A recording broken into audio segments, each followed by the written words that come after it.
Fala galera, ligado aqui no canal Expresso 1898, semana decisiva para o Vasco, jogo importantíssimo contra o Cruzeiro, ganhou mais importância ainda depois da vitória da Raposa ontem contra o Fortaleza.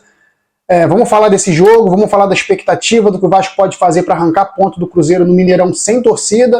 Vamos falar também do time do Vasco, que tem um desfalque do Paulo Henrique, quem pode entrar, como o Ramon Dias pode armar esse time aí para o Vasco não correr tanto risco. Falar também desse documentário do Eurico Miranda, que está dando o que falar. 5 episódios, o último foi ao ar nessa sexta-feira, eu pude acompanhar todos, esperando todos sair ali ansiosamente para acompanhar com mais detalhes a trajetória do Eurico Miranda, eu que vivenciei muito isso nos anos 90 principalmente. Então eu vou começar falando aqui do documentário do Eurico, né? O Eurico Miranda é um personagem como o Mustafa foi para o Palmeiras, como o Antônio Roque Cittadini foi para o Corinthians uma época, e outros tantos dirigentes aí que passaram pelos clubes, como os donos, os proprietários, que na verdade não são, né? Hoje ainda tem a figura do Petralha no Atlético Paranaense, ele ainda é o responsável pelas principais decisões do Atlético, talvez seja o grande dirigente ainda em atividade dessa geração dos anos 90 principalmente, que eu vivenciei, mas o Eurico é dos anos 70, 80 ali, como partes da administração do Vasco. Então eu venho falar aqui da minha opinião particular, porque eu me formei vascaíno por conta de títulos que o Eurico Miranda também ajudou o Vasco a ganhar. Então você não pode descartar o Eurico Miranda como uma figura importante para o Vasco ser o que é hoje em relação a títulos. Ele foi muito importante, ele brigou muito pelo Vasco, ele ajudou muito o Vasco na sua trajetória também política, na sua trajetória como dirigente de futebol, ele ajudou o Vasco a ser o que o Vasco é hoje, como uma potência, principalmente até os anos 2000. Por que eu dou o corte até principalmente os anos 2000? Porque quando o Eurico Miranda, isso o documentário diz muito, não tem spoiler, mas é uma história que todo mundo sabe, não é surpresa para ninguém.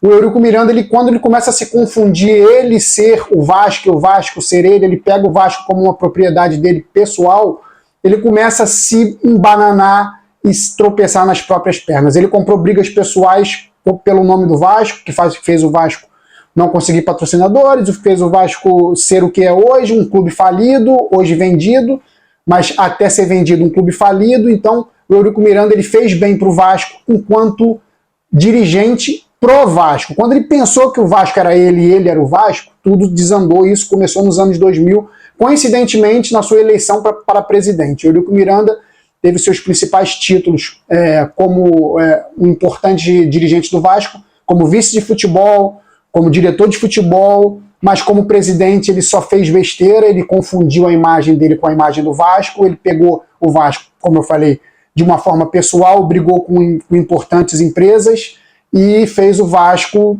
caminhar em túneis escuros até hoje, o Vasco passando esse sufoco para tentar se restabelecer no cenário mundial. Eu diria que o Vasco hoje, para o Vasco hoje, o Eurico foi muito mais prejudicial, apesar de reconhecer a sua trajetória importante. Então o Eurico Miranda uma figura que fez muito mal para o Vasco, apesar de reconhecer que fez bem, mas na balança o mal ainda pesa, porque o Vasco ainda vive uma crise de 23 anos por conta muito do Eurico Miranda, mas enfim, faleceu em 2019, a gente não vai vir aqui também para ficar falando de um cara que já não está nem mais aqui, mas é só para dar esse panorama aí do que eu vi desse documentário aí da Globo. Então a minha opinião foi que ele se confundiu e botou os pés pelas mãos e não soube lidar com isso, e as bravatas já não eram mais respeitadas, já não eram mais vistas como algo que ia realmente acontecer, e ele fez o Vasco passar muito mais vergonha nesses últimos anos do que o contrário. Então,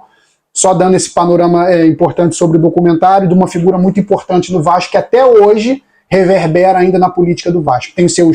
Tem seus comandados ainda lá, seus representantes, admiradores e fãs ainda lá dentro da política do Vasco, no Conselho de Beneméritos, principalmente, e o Vasco tenta caminhar sem ter esse tipo de problema na sua parte política, a SAF tentando solucionar isso.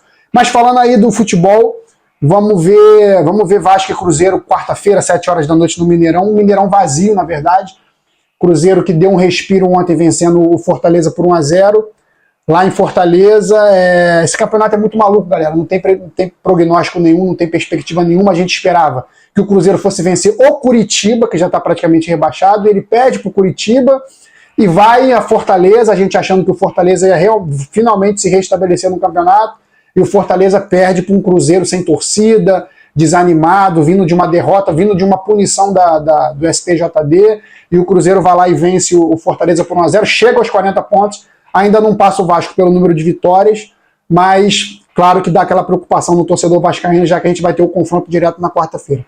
Para o jogo de quarta-feira, Ramon Dias só tem um desfalque, e há um desfalque relevante, muito relevante, que tem dado muita dor de cabeça aí pro torcedor do Vasco, aí, pô, principalmente aí nessas últimas 5, 6 rodadas. O Paulo Henrique se estabeleceu no lugar do Puma, que não vinha jogando absolutamente nada, então qualquer jogador que entrasse ali e mostrasse pelo menos disposição, ia tomar a vaga. O Bambu não conseguiu, e o Paulo Henrique conseguiu. O Paulo Henrique hoje é o titular, e foi o jogador que está suspenso, tomou o cartão amarelo no jogo contra o América. Então o Vasco tendo aí as opções do Puma Rodrigues, do Robson Bambu, e eu diria ainda o Miranda, que veio da seleção pan-americana. Não colocaria o Miranda, eu já descartaria o Miranda de cara. Jogador que não vem jogando no Vasco, não vem sentindo esse momento do Vasco, botar ele seria uma temeridade. Descartaria também o Robson Bambu, porque eu detesto zagueiro que não sabe jogar bola, que não sabe avançar, que não sabe dar um toque refinado, não sabe tabelar na lateral. Descartaria o Puma Rodrigues. Olha só, as 3 opções estou descartando para a lateral direito. Descartaria também o Puma Rodrigues, que a gente precisa de jogador. Precisamos de jogador nessa reta final de campeonato, com disposição pelo menos, e ele não mostra disposição. Não sei se é problema físico, emocional, não sei, mas eu descartaria o Puma também. O que sobra para o Ramon Dias? Esquemas. Mexer em esquemas. Para não improvisar, como eu diria, o Marlon Gomes, como eu já disse, na verdade, o Marlon Gomes na direita, eu colocaria um esquema talvez com 3 zagueiros. Colocaria o Léo, o Maicon e o Medel na zaga, e o meio-campo mais encorpado, com o Piton fazendo a ala. Ele já fez isso contra o Goiás. E do lado direito, de repente, aí o Marlon Gomes, ou até mesmo o Gabriel Peck. E os 2 atacantes ali, galera, aí eu deixaria para vocês. Ou boto o Peck junto com o Verrete, como eu falei, o Marlon Gomes fazendo essa ala direita, e o meio-campo com o Zé Gabriel, o Praxedes e o Paulinho fazendo aqueles 3 ali principais jogadores do meio, com os alas, o Piton e o Marlon Gomes. E o ataque, como eu falei, o Verrete e o Gabriel Peck. Esse seria meu time. Claro, o Léo Jardim no gol, o Léo Jardim hoje titular absoluto. Repetindo o meu time, então, para quarta-feira, o que eu colocaria em campo, um esquema 3-5-2, os 3 zagueiros, Léo pela esquerda, o Maicon pelo centro e o Medel pelo lado direito. Como volante eu botaria o Zé Gabriel, os 2 jogadores meios de ligação, Praxedes e o Paulinho. Os alas, que jogadores que recompõem também, vão e voltam, seria o Piton e o Marlon Gomes pela direita. O Peck também poderia ser esse jogador pelo lado direito junto com o Marlon Gomes, e de repente entraria um Alex Teixeira no ataque, não sei. Mas eu de cara colocaria o Marlon Gomes e o Peck e o Verrete na frente. Esse time para mim é um time que tem mais pegada e não depende tanto da lateral, que o Vasco está com um problema crônico na lateral direita. Então, eu acho que esse esquema poderia funcionar, um 3-5-2, especificamente para esse jogo, sendo treinado. O Vasco teve tempo para treinar. Ramon Dias não é bobo. Eu acho que ele vai tentar fazer um esquema diferenciado aí para suprir essa ausência. E o Vasco contra o Cruzeiro tem que ter principalmente, galera, cabeça. Não sair atrás, não fazer de tudo, até para terminar 0-0 se for o caso. Se o Vasco sair atrás, o Vasco não consegue empatar jogos. O Vasco tem um problema emocional seríssimo, psicológico, emocional, desequilibrado. O Vasco não consegue empatar jogo nesse campeonato. O Vasco, quando sai atrás, perde. Normalmente perde, porque o psicológico é afetado de uma forma que ninguém consegue entender. A tendência do adversário fazer 2, 3 é enorme. Então o Vasco tem que pensar em não sair atrás. Eu acho que o Ramon Dias já conhece o elenco. Ele já está lá para fazer 3 meses, então ele já conhece o elenco, 4 meses, sei lá. Então ele já conhece o elenco, ele sabe que o Vasco tem esse tipo de problema. O Vasco é um time que faz poucos gols, então ele vai tentar segurar o máximo, mais ou menos ali mal comparando o que ele fez contra o Goiás, sem o Bambu na direita. Eu tiraria o Bambu. Contra o Goiás ele segurou, também por conta do calor, tudo aquilo, ele segurou o time no primeiro tempo e soltou mais a equipe no segundo tempo, botando jogadores para frente. Então, contra o Cruzeiro, o Vasco tem que tentar não tomar gol, vencer de 1-0 ou empatar, porque empate continua o Vasco na frente do Cruzeiro com 41, vai a Curitiba enfrentar o Atlético Paranaense, o que vier é lucro, não espero nada disso, e a decisão mundial, de campeonato mundial, interclubes, de seleção que for, é contra o Corinthians, galera. O Corinthians, a gente tem que ganhar o Corinthians. E ganhando o Corinthians com um empate no Mineirão, já botando um empate, e derrota na Baixada, vamos dizer assim, para o Atlético, o Vasco ganhar o Corinthians vai a 44. Eu acho que 44, com o número de vitórias que o Vasco vai fazer contra o Corinthians de 12, eu acho que é o suficiente para se manter na Série A. E ainda tendo 3 rodadas, que é o Grêmio fora, 2 rodadas, que é o Grêmio fora e o Red Bull Bragantino em casa. Aí, contra o Grêmio fora também o que vier é lucro, penso assim, não espero que o Vasco vença, o que vier é lucro. E contra o Red Bull Bragantino, mais uma final, que o Vasco de repente pode precisar até de um empatezinho ali para se garantir na Série A. Eu não tô vivo para ver o Vasco com medo de Red Bull Bragantino, galera. Se o Vasco tiver medo de Red Bull Bragantino, pode fechar as portas, entrega para a SAF revender e acaba. Tira o nome Vasco da Gama, acaba. Não pode ter medo de Red Bull Bragantino. Então, para mim, os 2 jogos chaves do Vasco nesse campeonato é não perder para o Cruzeiro. 3 jogos chaves para mim. Não perder para o Cruzeiro, principalmente, quarta-feira. Ganhar do Corinthians, não é empatar, é ganhar do Corinthians em casa, é obrigação. E contra o Bragantino, talvez ali, dependendo das circunstâncias do campeonato, da pontuação dos adversários, um empate para o Vasco permanecer na Série A, mas dependendo para cima do Bragantino para vencer.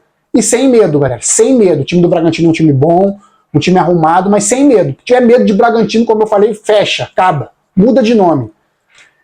Então é isso, o Vasco voltando a campo, como eu falei, quarta-feira, 19 horas é o primeiro desafio, vamos pensar num desafio por vez, para não ficar também aquela loucura. O Vasco se encontra numa posição ainda razoável no campeonato, vai igualar aí no meio de semana, provavelmente todos os times que estão com jogos a menos vão igualar nesse meio de semana aí nas rodadas atrasadas, e a partir do final de semana vai estar todo mundo igual, e a gente vai ver na balança quem tem mais chance de ficar ou não depois dessa rodada dos atrasados do meio de semana. Então é isso, galera. Quarta-feira, Vasco e Cruzeiro, não sair atrás é fundamental para não perder o jogo. Se sair atrás, não empata. O Vasco faz isso com a gente. É isso, galera. Saudações vascaínas sempre. Bom domingo para todos. Fui!